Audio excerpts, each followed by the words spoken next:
Osman Özçelik dibi ku qismek mezin yek Kurdên Bakur wî wekî siyasetmedar nas dikin. Ji ber ku ew hêj ji destpêka salên notan de yek ji wan avakerê yek li duv yekê yên ku partiyên pro-Kurd yên wekî HEP, DEP, HADEP, DEHAP û DDP ava kiriye. Di sala 2007 de wekî parlamenterê DDP yê bajarê Sêrtê jî hat hilbijartin. 4 salan wekî parlamenter jî kar kir. Ev aliyewiyê siyasî li milekê heya niha werger û lêkolîn jî di nav de heft berhemên wî yên bi zimanê Kurdî hatine çapkirin hene. Ew xwe jî ji pênaseya siyasî zêdetir xwe wekî nivîskarekî yê dildarê wêje edebiyat û zimanê Kurdî bi nav dike.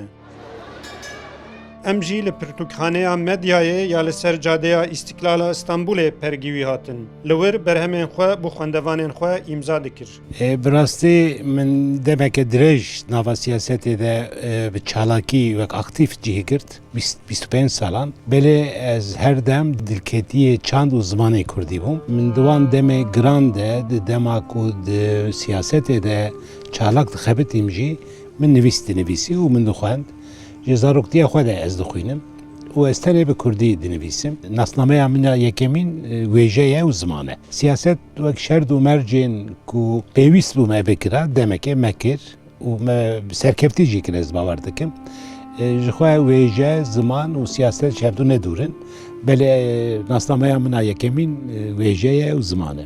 Romana wî ya herî dawiyê hat çapkirin jî Sevdîn Mîrê Kela Rebetê ye. Ji aliyê weşanxaneya Avestayê ve hatiye weşandin. Romana Sevdîn Mîrê Kela Rebetê çîrokeke gelêrî bû me ji çîrokê dest pê kir.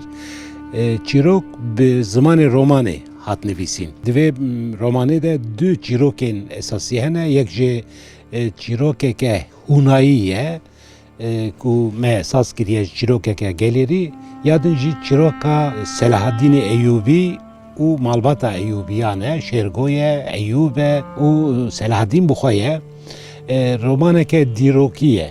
Ew bi xwe ne dîrok e, belê romaneke li ser esasê rastiyên dîrokê û danasîna Merwaniyan, danasîna Şeddadiyan û danasîna Eyyûbiyan e. Gelê me Selahaddîn qenc nas nakin û dibêjin çima Selahaddîn ji me re dewletek ava nekir. Selahaddîn çima xizmet tenê ji İslamê re kir û ji Ereba re kir. Ne wisa ye? Di wan şerdan da şerdên sala duwazdemîn de, sed sala duwazdemîn de ti kesî ji milletê xwe re ser navê milletekî neteweyekî dewlet ava nekirine. Selahaddîn Kurdekî qenc bû, yekî Müslüman bû û di şerd û mercên wê rojê de împaratoriyek ava kir. Min xwest vê nasnameya Selahaddîn derkeve pêş, Tirk li dînên xwe jî xwedî derdikevin, Kurd yekî wek Selahaddîn xwedîtiyê li Selahaddîn nakin. Ez dixwazim Selahaddîn nava Kurdan de qenc were naskirin û rast were naskirin. Di vê romanê de jî min hewl da ku Selahaddîn bi hebûna xwe ya rastîn were naskirin. Şaş tê naskirin. Ez bawer dikim jî Selahaddîn ew ê hez bikin. Belê gelek Selahaddîn hene ku ji bo azadiya gelê Kurd şer dikin, xebatê dikin. Hêviya me ew e ku Selahaddînê Kurdan hemî bibin yek. Osman Özçelik li Diyarbekirê dijî ew dibêje Diyarbekir bû min cihê herî xweş yê jiyanê ye. Niha jî li ser du berhemên dîyên edebî dixebit ku dê ew jî di wextek nêzik de derbikevin.